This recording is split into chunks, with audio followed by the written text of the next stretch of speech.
বিদায় হজের ভাষণ। বিদায় হজে প্রিয় নবীজি সাল্লাল্লাহু আলাইহি ওয়াসাল্লাম উপস্থিত ১৬ লাখ সাহাবীর উদ্দেশ্যে যে ভাষণ দিয়েছিলেন তাই বিদায় হজের ভাষণ। এটি ছিল তার জীবনের সর্বশেষ আনুষ্ঠানিক ভাষণ। নবীজি সাল্লাল্লাহু আলাইহি ওয়াসাল্লাম তার ভাষণে বলেন, হে লোক সকল, আল্লাহ তাআলা বলেছেন, হে মানব জাতি, আমি তোমাদের এক পুরুষ ও এক নারী থেকে সৃষ্টি করেছি এবং তোমাদেরকে বিভিন্ন জাতি ও গোত্রে বিভক্ত করেছি যাতে তোমরা পরস্পরে পরিচিত হতে পারো। নিশ্চয়ই আল্লাহর কাছে সেই সর্বাধিক সম্মানিত যে সর্বাধিক পরহেজগার। কোনো অনারবের উপর কোনো আরবের, কোনো আরবের উপর কোনো অনারবের, এমনইভাবে শ্বেতাঙ্গের উপর কৃষ্ণাঙ্গের এবং কৃষ্ণাঙ্গের উপর শ্বেতাঙ্গের কোনো শ্রেষ্ঠত্ব নেই তাকওয়ার ভিত্তিতে।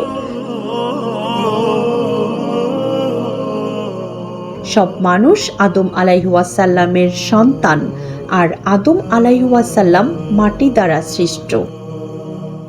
এক মুসলমান অপর মুসলমানের ভাই, সব মুসলমান পরস্পর ভাই ভাই। তোমরা তোমাদের দাসদাসীদের প্রতি খেয়াল রাখবে। তোমরা যা খাবে তাদেরকে তা খাওয়াবে, তোমরা যা পরিধান করবে তাদেরকেও তা পরাবে। সাবধান, ধর্মের ব্যাপারে বাড়াবাড়ি করবে না, কেননা তোমাদের পূর্ববর্তী বহু জাতি ধর্মীয় বিষয়ে বাড়াবাড়ি করায় ধ্বংস হয়েছে। তোমরা তোমাদের রবের ইবাদত করবে, ৫ ওয়াক্ত নামাজ পড়বে, রমজান মাসে রোজা রাখবে, সন্তুষ্ট চিত্তে সম্পদের যাকাত প্রদান করবে, স্বীয় প্রভুর ঘরে এসে হজ পালন করবে।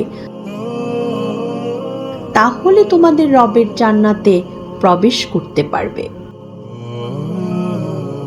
তিনি আরো বলেন, হয়তো আমি এ বছরের পর এখানে আর কখনো তোমাদের সঙ্গে মিলিত হব না। অচিরেই তোমরা তোমাদের মহান প্রভুর সাক্ষাতে উপনীত হবে, তখন তিনি তোমাদের কৃতকর্ম সম্পর্কে জিজ্ঞেস করবেন। তোমাদের কারো কাছে যদি কোনো আমানত গচ্ছিত থাকে তা তার প্রাপকের নিকট অবশ্যই পৌঁছে দেবে। নিশ্চয় সকল প্রকার সুদ রহিত করা হলো, তবে তোমাদের মূলধন বহাল থাকবে। মহান আল্লাহ ফয়সালা দিয়েছেন যে আর কোনো সুদ নয়। আব্বাস ইবনে আব্দুল মুত্তালিবের সব সুদ রহিত করা হলো। তোমরা কোনো জুলুম করবে না, বরং তোমাদের প্রতিও কোনো জুলুম করা হবে না। জাহিলি যুগের যত রক্তের দাবি তা সব রহিত করা হলো। সর্বপ্রথম আমি রবিয়া ইবনে হারিস ইবনে মাবতুল মুত্তালিবের শিশুপুত্রের রক্তের দাবি রহিত করলাম। নিশ্চয় আল্লাহ তাআলা প্রত্যেক প্রাপকের জন্য তার অংশ নির্ধারণ করে দিয়েছেন। যে ব্যক্তি নিজের জন্মদাতা ছাড়া অন্যের সঙ্গে নিজের বংশসূত্র স্থাপন করে এবং যে নিজ মনিব ছাড়া অন্যকে মনিব বলে স্বীকার করে, তার উপর আল্লাহর লানত। সব ঋণ পরিশোধের যোগ্য ও অধিকার, ধারকৃত বস্তু ফেরতযোগ্য, উপঢৌকনের বিনিময় প্রদান করা উচিত। জামিনদার জরিমানা আদায় করতে বাধ্য থাকবে।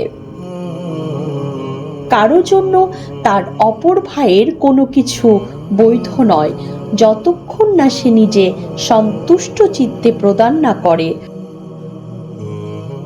কোনো মহিলার জন্য তার স্বামীর অনুমতি ব্যতিরেকে স্বামীর অর্থ সম্পদ থেকে কাউকে কিছু দেয়া বৈধ নয়।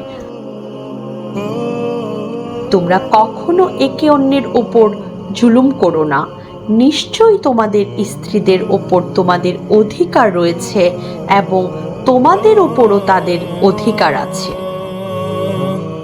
অতএব হে মানুষ, তোমরা আমার কথা অনুধাবন করো। আমি তো পৌঁছে দিয়েছি। আমি তোমাদের মাঝে এমন সুস্পষ্ট দুটি বিধান রেখে গেলাম, আল্লাহর কিতাব এবং তার নবী সাল্লাল্লাহু আলাইহি ওয়াসাল্লামের সুন্নাহ দৃঢ়ভাবে ধারণ করলে তোমরা কখনোই পথভ্রষ্ট হবে না।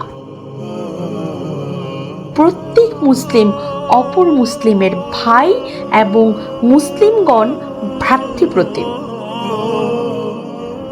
সুতরাং কোনো মুসলিমের জন্য তার ভাইয়ের কোনো কিছু বৈধ নয় যতক্ষণ না সে সন্তুষ্ট চিত্তে তাকে তা প্রদান করে।